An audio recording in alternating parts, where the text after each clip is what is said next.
ये है दिल्ली दर्पण।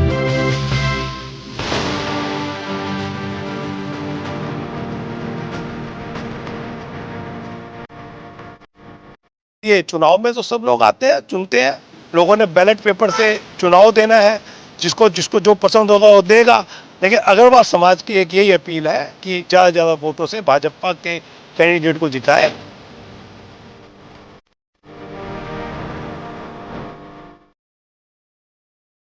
और इसमें जीत सुनिश्चित है। शालीमार हम बहुत अच्छे मार्जिन से जीत रहे हैं और वजीरपुर, जिसको हम टक्कर की सीट कहते हैं, अशोक विहार, इसको भी हम जीतने जा रहे हैं, क्योंकि लोगों ने मन बना लिया है। जैसे बिहार में प्रदर्शन किया है, ऐसे ही लोगों को पता है कि दिल्ली का विकास तभी होगा जब निगम, विधायक और एमपी बीजेपी के हैं, मुख्यमंत्री बीजेपी की है।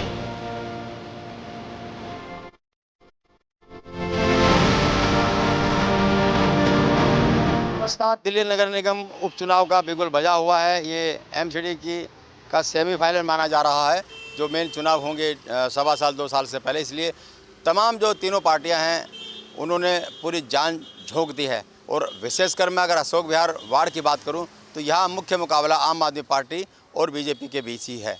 आज सीएम भी इस क्षेत्र में आने आ रही हैं। सीएम के गृह क्षेत्र में भी एक चुनाव हो रहा है और उसके साथ लगती जो सीट है ये अशोक विहार वार्ड यहाँ, तो सीएम रेखा गुप्ता ने भी पूरी ताकत यहाँ झोंकी हुई है। आज दो कार्यक्रम यहाँ सीएम के होने वाले हैं, जो खुद उनका समाज है, जिस समाज से वो आती हैं, उस समाज के अध्यक्ष हैं अशोक विहार अग्रवाल वेलफेयर सोसाइटी के अनिल गुप्ता मेरे साथ खड़े हैं और वीरेंद्र जी मेरे साथ खड़े हैं, मनोज जी मेरे साथ खड़े हैं। यहाँ सीएम आने से पहले इन तमाम व्यवस्थाओं का वो जायज़ा ले रहे हैं कि तैयारियों में कहीं कोई कमी ना छूट जाए। तो वैसे तो अग्रवाल समाज वैसे भी बीजेपी का ही माना जाता है विधिवत रूप से, तो आप भी पूरी तैयारी कर रहे हैं। अब तो वैसे सम्मेलन आप कर रहे हैं, क्या माना जाए इसको कि खुल करके समर्थन मिल रहा है? ऐसा है, ये तो कहना मैं नहीं समझ सकता कि अग्रवाल समाज पूरा बीजेपी का माना जाता है। लेकिन आज हमारे देश ने, हमारे आदरणीय मोदी जी ने हमारे वैश्य समाज से आज एक मुख्यमंत्री को यहाँ पे बनाया है। उसके लिए अग्रवाल समाज को जो इतना बड़ा मान और सम्मान मिला है, उसके लिए हमारे पूरे अग्रवाल समाज को एक होके ये नहीं देखना चाहिए कि कौन सी पार्टी क्या है क्या नहीं। लेकिन आज अगर हमारी मुख्यमंत्री बीजेपी से और हमारे वैश्य समाज से है, तो उनके कहने पे हमें वो सब कार्य करने चाहिए जो देश के हित में हो और समाज के हित में हो। तो अभी मैं देख रहा हूँ कि जो वीना सिजा है प्रत्याशी हैं, उसके भी बोर्ड लगे हैं। जाहिर सी बात है, ये जो वैश्य समाज सम्मेलन है ये प्रत्याशी के समर्थन में वोट के लिए ही हो रहा है, जबकि आप ही के समाज से विकास गोयल भी खड़े हैं आम आदमी पार्टी के मैदान से। देखिए, ऐसा है कि आम आदमी पार्टी विकास गोयल जी खड़े, मैं किसी की निंदा नहीं करता हूँ। लेकिन वीना असीजा जी अगर भाजपा से चुनाव लड़ रही हैं और उसके अंदर मैंने अभी आपको बताया कि वैश्य समाज से हमारी मुख्यमंत्री श्रीमती रेखा गुप्ता जी का पूरा आज दिल्ली के ऊपर पूरा वर्चस्व है, वो यहाँ की मुख्यमंत्री हैं। तो हमारे को जो आदेश मुख्यमंत्री जी के यहाँ से हुआ कि अग्रवाल समाज की इज्जत उसी में है कि हम अपने मुख्यमंत्री की बात को माने और उनके साथ रहें।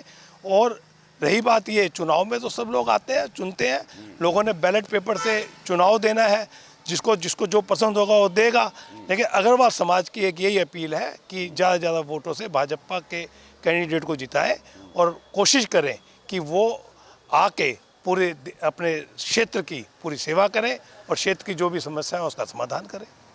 चलिए, हमारे साथ वीरेंद्र गोयल भी हैं, जिला अध्यक्ष भी रहे हैं, बीजेपी के कदावर नेता हैं जिले के भी और प्रदेश के भी। अब सीएम के वार्ड में भी चुनाव है, सीएम के बगल का जो सीट है उस पर भी चुनाव है, तो कहीं ना कहीं ये सीएम की साख का सवाल भी है क्या कि भाई यहाँ तो बम्पर मतों से जीत होनी ही चाहिए, जितनी पिछली बार जीते थे उससे ज़्यादा मतों से हो पाएगा ये? देखिए, अब रेखा गुप्ता जी पूरी दिल्ली की मुख्यमंत्री हैं और 12 सीटों पर चुनाव है, तो 12 की 12 सीटें में जीतनी है और हम जीतेंगे। रही बात ये कि केशवपुरम जिले की 2 सीटें हैं, जिलाध्यक्ष के नाते मैं भी जिलाध्यक्ष रहा इसका, तो 2 सीटों पर चुनाव है, शालीमार बाग और अशोक विहार, और इसमें जीत सुनिश्चित है। शालीमार हम बहुत अच्छे मार्जिन से जीत रहे हैं और वजीरपुर, जिसको हम टक्कर की सीट कहते हैं, अशोक विहार, इसको भी हम जीतने जा रहे हैं, क्योंकि लोगों ने मन बना लिया है। जैसे बिहार में प्रदर्शन किया है, ऐसे ही लोगों को पता है कि दिल्ली का विकास तभी होगा जब निगम, विधायक और एमपी बीजेपी के हैं, मुख्यमंत्री बीजेपी की है और रेखा गुप्ता जी विशेष रूप से अग्रवाल समाज से बिलोंग करती हैं। हम सबके लिए बड़ी खुशी की बात है और अशोक विहार के अग्रवाल समाज ने तय किया है कि रेखा जी का हम आदेश को मानेंगे, क्योंकि संगठन ने, भारतीय जनता पार्टी ने रेखा गुप्ता जी को मुख्यमंत्री बना के अग्रवाल समाज का सम्मान बढ़ाया है। तो हम उनकी हर बात को आगे फॉरवर्ड करेंगे, बढ़ाएंगे, उनका सम्मान करेंगे। बिल्कुल, वीरेंद्र गोयल भी उसी समाज से आते हैं, अग्रवाल समाज से आते हैं। ये एक और मनोज हैं, क्या अपील असर कर रही है? एक तरफा है मामला? नहीं, बिल्कुल असर करिए। हमें नरेंद्र मोदी जी का हाथ मजबूत करना है और सारी तरफ बीजेपी जीतेगी तभी नरेंद्र मोदी जी का हाथ मजबूत होगा। और हमारे देश को आज प्रधानमंत्री नरेंद्र मोदी जी की बहुत सख्त ज़रूरत है। नहीं तो नगर निगम में मोदी जी कहाँ से आ गए? वो सब जगह, जब जगह मोदी जी का हाथ तभी मजबूत हो, नगर निगम हो, लोकसभा हो, विधानसभा हो, काउंसिलर, कहीं भी सब जगह अगर बीजेपी जीतेगी तभी देश मजबूत होगा। चलिए, बिल्कुल ये एक तरफा ऐलान है। अग्रवाल समाज वेलफेयर सोसाइटी के प्रधान होने के नाते अग्रवाल समाज की ही आवाज़ माना जाना चाहिए अनिल गुप्ता की इस मुहिम को, इस आह्वान को। और आज शाम को इसी स्थान पर मुख्यमंत्री रेखा गुप्ता आ रही हैं। अग्रवाल सम्मेलन का यहाँ पे आयोजन किया गया है, जो वीना असीजा हैं, निगम प्रत्याशी हैं पार्टी की, उनके समर्थन के अंदर। तो उसका भी हाल हम आपको दिखाएंगे। बने रहिए हमारे साथ और इस चुनाव से जुड़ी हर क्षेत्र की, हर वर्ग की, अलग अलग इलाकों में जाकर के हम वहाँ का भी हाल आपको दिखाएंगे और दिखाएंगे कि जनता के दिल में क्या है, जनता का मूड क्या है। राजेंद्र स्वामी, दिल्ली दर्पण टीवी। लेटेस्ट खबरों के लिए सब्सक्राइब करें हमारा YouTube चैनल या फिर लॉग ऑन करें www.delhidarpantv.com। खबरों की कवरेज और विज्ञापनों के लिए संपर्क करें।